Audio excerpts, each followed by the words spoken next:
இந்தியாவில் அரசு மற்றும் தனியார் துறைகளில் பணிபுரியும் ஊழியர்களின் அடிப்படை சம்பளத்தில் இருந்து வருங்கால வைப்பு நிதி மாதந்தோறும் பிடித்தம் செய்யப்படுகிறது. பணியாளர் வீடு வாங்குதல், திருமணம், குழந்தைகளின் கல்வி, மருத்துவம் உள்ளிட்ட காரணங்களுக்காக இந்த பணத்தை முன்கூட்டியே எடுக்கும் வசதியும் உள்ளது. ஆனால் PF பணத்திற்கு விண்ணப்பித்தால் நீண்ட காலம் காத்திருக்க வேண்டிய சூழல் இருப்பதால் தொழிலாளர்கள் பல்வேறு இன்னல்களை சந்தித்து வருகின்றனர்.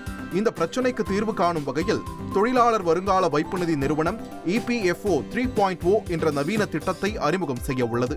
இதன் மூலம் வருங்கால வைப்பு நிதி கணக்கு வைத்திருப்பவர்கள் இனி தங்கள் கணக்கில் இருந்து ATM மூலம் பணத்தை எடுத்துக் கொள்ளலாம் என்று தெரிவிக்கப்பட்டுள்ளது. இதனால் மருத்துவம் போன்ற அவசர காலங்களில் தொழிலாளர்கள் ATM மூலம் மிக எளிதாக தங்கள் PF பணத்தை பெற முடியும். இதற்காக வங்கி ATM கார்டை போல EPFO ATM கார்டுகளை சந்தாதாரர்களுக்கு வழங்க வருங்கால வைப்பு நிதி நிறுவனம் முடிவு செய்துள்ளது.